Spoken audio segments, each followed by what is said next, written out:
Okay guys, I am here today and I'm going to show you just the process of after your client comes out of the lather round. So my mannequin here, her name is Dee, obviously. She is fully saturated with water. I just took her turban off. So you're gonna start with your vent brush. Every station should have one. We also have these for purchase. They're really nice because they're curved. They also, I don't know why, that's my favorite vent brush to blow people out with.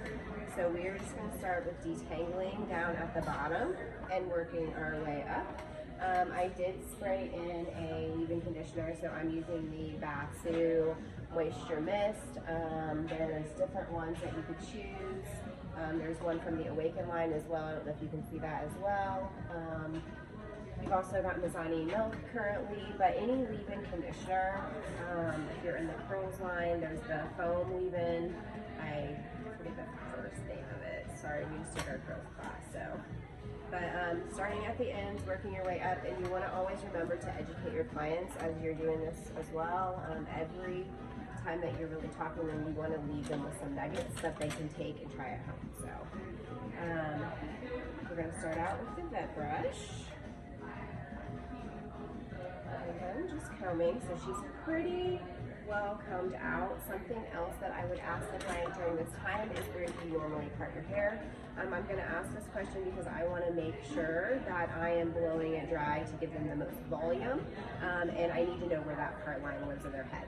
If they don't know or they're indifferent, then I always recommend brushing the hair completely back, like you learn in beauty school.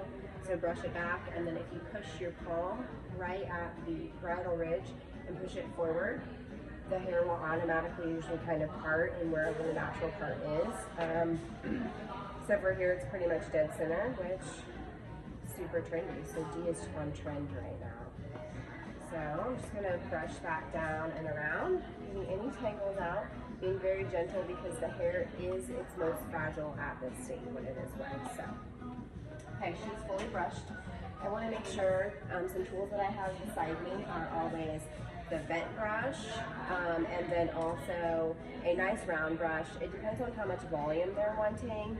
For her, she's got a pretty cute little crop back here, a little bit elevated, longer in the front, but I want to make sure that I have a brush that's going to give me the volume up top.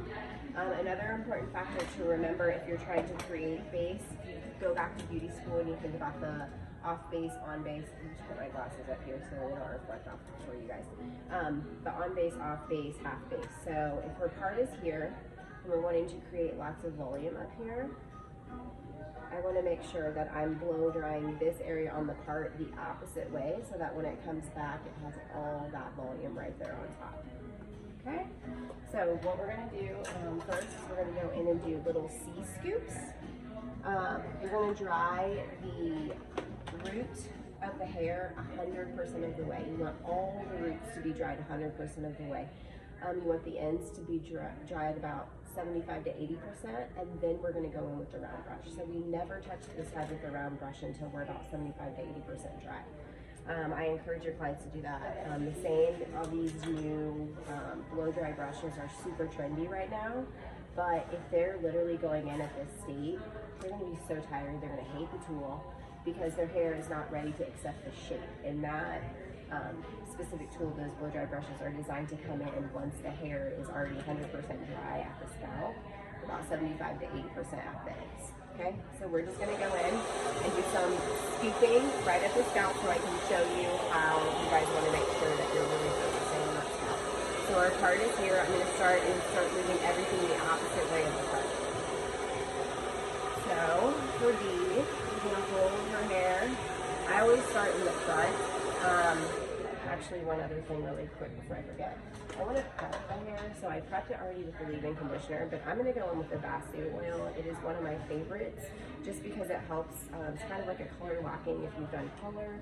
I usually do 2 quick circles around my hands. I'm going to work that through just like I was rubbing in a lotion, because anywhere your hands touch in the hair, you want it to be applying some type of a product or just goodness. It also is a barrier, that things don't stick on your hands as well either. So that you just really want to focus that at the ends. You can use that bath suit oil when it's wet or when it's dry. The next really important thing that I'm going to come in with is our blowout primer spray. All bath suit and all surface has built-in heat protectors, but the blowout line, anything this light green bottle, is going to protect it up to 450 degrees. Not saying that we encourage that, but if you have a client that has coarse resistant hair and you know that 450 is what they need to get that silky straight, you want to make sure that you have a barrier that's going to go up to that. So, now we're getting started. So, part is in the middle. We're going to blow dry everything the opposite way. And I'm thinking right now, I really got to get the roots 100% dry. So, I'm going to go in, I'm lifting it up, and I'm doing little scoops just at the root. You don't have to do this action. That tends to really tire you out as a stylist. He's trying to run away from me. So you really just want to lift up and C-scoop. You're going to do this all over the head. So, I'm just C-scooping right here. You want to make sure there's C-scoops too, because you don't want it to be setting here on the client's head and get hot. That's when clients are like, ah! You don't want that. So we're blow drying everything opposite. And I'm just going to work my way around her head. I usually start on the top so I can flip everything over.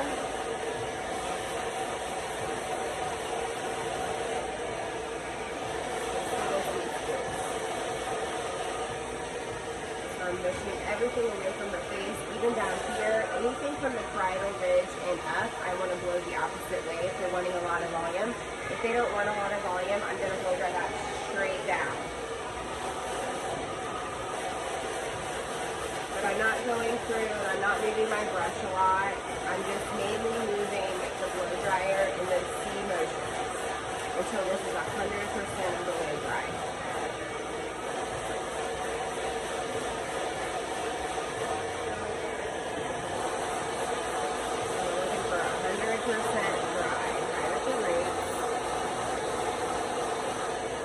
Dry on average, somebody that has average hair texture and an average head of hair should not take you more than max 10 minutes to dry. And that's with using your round brush. So I'm still at the parietal ridge, so I'm still going up and over. And you can see the ends kind of already get dry just from you doing your roots. Then I'm going to come down here. I'm getting ready to hit the parietal ridge, so I'm going to take everything else down and smooth. Now, if she wanted tons of volume down here, I could still continue drying over and just using those two scoops right at the scalp if she wanted tons of volume. But a lot of people would want volume up top, but they don't want volume down below. So, now I'm going to go ahead and start putting this down right at the root still. I'm not fanning out to the ends. I'm just wanting to do the root. Okay, for time purposes, I'm going to pretend that the whole entire head is dry. I will finish it out, but right now I just want to show you how to come in with the round brush. This is 100% dry right here. You can already see the volume that she has started on that one side, just from doing that blow dry in the opposite direction. And then what you're going to do is you're going to grab a round brush. Every station has sets of brushes. So right now I have a 45 brush. It's probably my go-to. And I've got a little bit smaller one. There are two other sizes, one larger and one smaller. So I'm going to grab my round brush. I'm going to start at the bottom, right here. I'm going to grab my section. I always say don't take a section that is usually wider than the comb. And then I'm literally going to lay that comb right in here. And I'm just going to start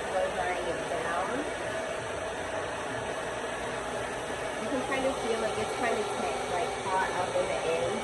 Once it's fully 100% dry, you'll know because your ends will slip out. So I can still create that volume by keeping this off base the other direction, or I should say on base, sorry, the other direction. And what that means when I say on base is if I take this comb and roll this down, it's going to be right on the section of the hair that I'm working on. If I was going to go off base, it would be more down here. So it's smoothing that down, not giving you as much volume. And to get on base, you want to over-direct it, just like a blow dry. So I'm literally still doing my C-scoops with my blow dryer, but I'm not moving the brush a lot and doing all this. I'm just really focusing on the section that I'm on, pulling it down, and getting those ends nice and smooth. And I apologize, I'm going to do it this way so that you can see a little bit better again.